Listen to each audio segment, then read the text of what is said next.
कितनी as uncle आपकी? 53 साल हो गई है जी। और आपकी कितनी मैडम? 22। जान भी दे सकती हूँ उनके लिए, मैं इनसे बहुत प्यार करती हूँ। जान मत दो, आप वही दो जो आप देने आई हो।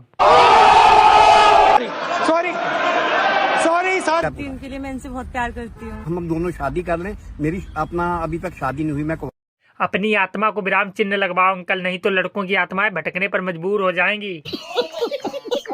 जान भी दे सकती हूँ उनके लिए, मैं इनसे बहुत प्यार करती हूँ। तुम्हें कहते हुए एक बार भी सिंगल लड़कों का ख्याल नहीं आया? 150 रुपए में इतनी क्यूट लड़कियां इतनी जहर एक्टिंग कर कैसे लेती हैं?